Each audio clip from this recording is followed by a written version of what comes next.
আসসালামু আলাইকুম রহমতুল্লাহি ওবরকাতুহু। সম্মানিত দর্শক, আপনাদের যাদের বয়স ৫০ থেকে ৬০ বছরের মধ্যে এবং আমার মতো যারা শৈশব গ্রামে কাটিয়েছেন, তারা মোরল্লে সবাই শুনেছেন ময় মুরব্বী দাদা দাদির কাছ থেকে কতগুলো কথা। চুল কি বাতাসে পেকেছে, বা হাওয়া খেয়ে কি আমরা বুড়ো হয়েছি, দেশে আসলে কলিকাল, ছাগলে চাটে বাঘের গাল, কত কিছু দেখলাম, হায়রে কলিকাল, কিসে কি হচ্ছে, বেগুন গাছে, মানে এই সমস্ত নানা রকম যে প্রবাদ, যে সেই প্রবাদগুলো যারা শুনেছেন, হয়তো শৈশবে তাদের কাছে এই বিষয়গুলোকে কথার কথা মনে হয়েছে, বা নেহায়েত যাকে বলা হয় বৃদ্ধদের সেই অপ্রয়োজনীয় এবং অপাংক্তেয় বুলি হিসেবে মনে হয়েছে। কিন্তু যারা এই সময়টিতে সে গত ১৭ মাসে যাদের বয়স ৫০ থেকে ৬০ বছরের মধ্যে হয়েছে, জীবনযুদ্ধে যারা কিছুটা অভিজ্ঞতা অর্জন করেছেন এবং গত সেই ২০, ২৫, ৩০ বছরের রাজনীতির উত্থান পতন দেখেছেন, তারা যদি গত ১৭ মাসের রাজনীতির যে পরিবর্তন, রাজনীতির যে ঘটনা প্রবাহ এবং রাজনীতিতে যা কিছু ঘটেছে সেই বিষয়গুলো এখন মনে করার চেষ্টা করেন, এবং তার সঙ্গে সঙ্গে বিভিন্ন জিনিস দেখার পরে আপনাদের মনের মধ্যে যে প্রশ্নগুলো এসেছিল সেই প্রশ্নগুলোর সঙ্গে শৈশবের সেই ময় মুরব্বীদের কথাগুলো একটু স্মরণ করেন, দেখবেন মিলে গেছে।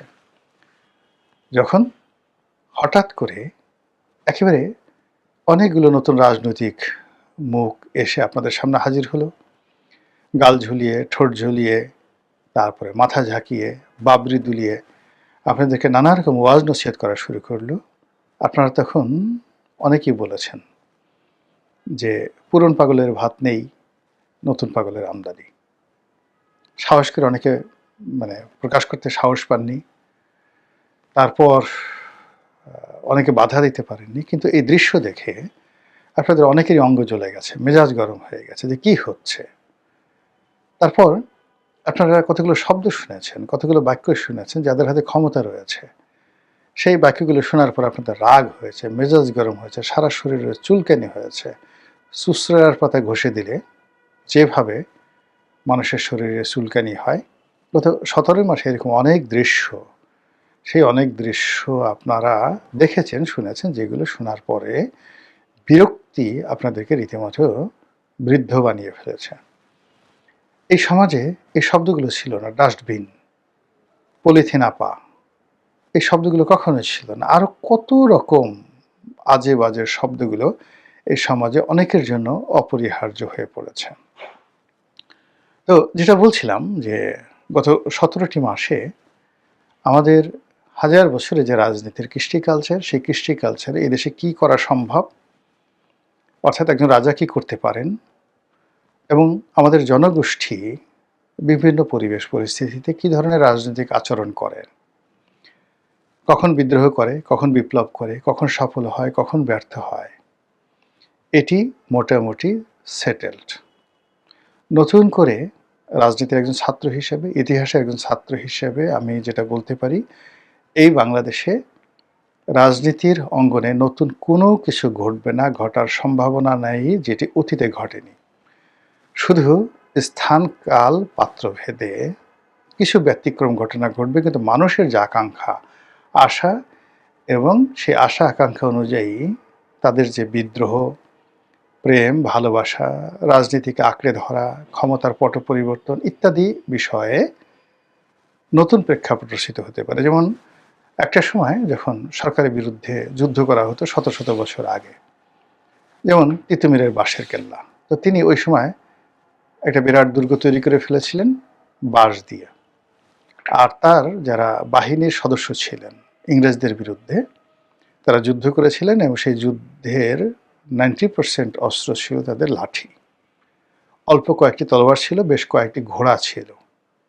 এটি দিয়ে ইংরেজদের কামানের বিরুদ্ধে তারা যুদ্ধ করেছেন। তারা বোঝার চেষ্টা করুন, সেই তিতুমিরের বাঁশের কেল্লা, বাঁশের লাঠি, অল্প কয়েকটি তলোয়ার এবং ঘোড়ার জায়গাতে এসে যদি 2024 সনে আপনি এই যে গণ অভ্যুত্থান, গণ বিপ্লবের কথা চিন্তা করেন, তাহলে দেখবেন যে ইংরেজ সৈন্যদের হাতে যেভাবে ওই আমলের অত্যাধুনিক অস্ত্র ছিল, তার পরিবর্তে এই আমলে অন্য কোনো অস্ত্রশস্ত্র, মানে আমেরিকান তৈরি, রাশিয়ার তৈরি দামি অস্ত্রশস্ত্র ছিল, এসএসএফের হাতে ছিল, পুলিশ, আর্মি, বিডিআরের হাতে ছিল, এবং ওইগুলো মোকাবেলা করার জন্য তিতুমিরের সৈন্যদের মতো এ যুগের বিদ্রোহীরাও অনেকে অস্ত্র যে হাতে তুলে নিয়েছিলেন এবং আরও অস্ত্র যে তাদের প্রস্তুত ছিল, এবং তারা যে একটা দীর্ঘমেয়াদী গেরিলা যুদ্ধের জন্য প্রস্তুত হচ্ছিলেন, এটি এখন ওপেন সিক্রেট।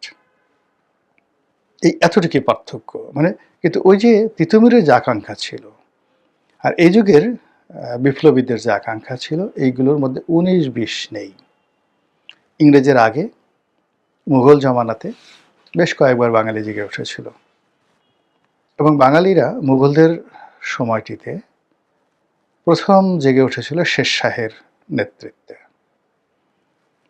তারপরে জেগে উঠেছিল ঈশা খাঁর নেতৃত্বে, তারপরে জেগে উঠেছিল মুসা খাঁর নেতৃত্বে, ঈশা খাঁর পুত্র।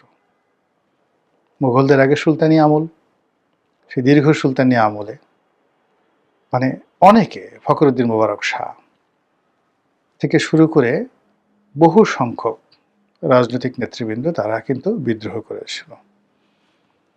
তার আগে সেন যুগ, মানে ইখতিয়ারউদ্দিন মোহাম্মদ বিন বখতিয়ার খলজির আগে সেন যুগ, সেন যুগের আগে পাল যুগ, 400 বছর আগের যে পাল যুগ, পাল যুগের আগে 100 বছরের যেটিকে বলা হয় মাৎসান্যায়, 100 বছরের মৎস্যান্যায়ের আগে সেই থানেশ্বরের রাজা হর্ষবর্ধনের রাজত্ব, হর্ষবর্ধনের রাজত্বের আগে শশাঙ্কের রাজত্ব। এই তো ইতিহাস। আর এর আগে যদি আপনি আরও 5000 বছর আগে চলে যান, তাহলে সেই মহাভারতের যুগে জগদত্তের শাসন ছিল। তো সেই যে জগদত্তের যুগ থেকে আজকের ডক্টর মোহাম্মদ ইউনূসের যুগ পর্যন্ত বাঙালির যে স্বাধীনতার আশা, আকাঙ্ক্ষা, রুখে দাঁড়ানোর আকাঙ্ক্ষা, এই সবগুলোই সেম, 19-20 নেই। নতুন করে কোনো কিছুর যাকে বলা হয় এখানে স্কোপ নেই। এর কারণ হলো মানুষের যে হিউম্যান বডি আর মাইন্ড, এটা চিরায়ত। মানুষের আত্মা কখনো মরে না। এই আত্মা একসাথে তৈরি হয়েছে, সেই সমস্ত আত্মাগুলো, রূহগুলো একসাথে তৈরি হয়েছে। এই আত্মাগুলো আল্লাহ বিভিন্ন সময় পাঠায় পৃথিবীতে, ওটা একটা দেহ ধারণ করে। আবার এই দেহ থেকে আত্মাগুলো চলে যায়, চলে গিয়ে একটা জায়গাতে আল্লাহর কাছে যায়, এবং কিয়ামতের ময়দানে সকল আত্মাগুলোকে আবার শরীরের মধ্যে প্রবেশ করানো হবে। যত শরীর একসাথে জেগে উঠবে। এই তো সংক্ষিপ্ত কালের সংক্ষিপ্ত ইতিহাস। তো এই চিরায়িত যে মানুষের রাজনৈতিক আশা আকাঙ্ক্ষা, সেই আশা আকাঙ্ক্ষার বিপরীতে গিয়ে গত 17 মাসে আমরা কত কিছু শুনলাম।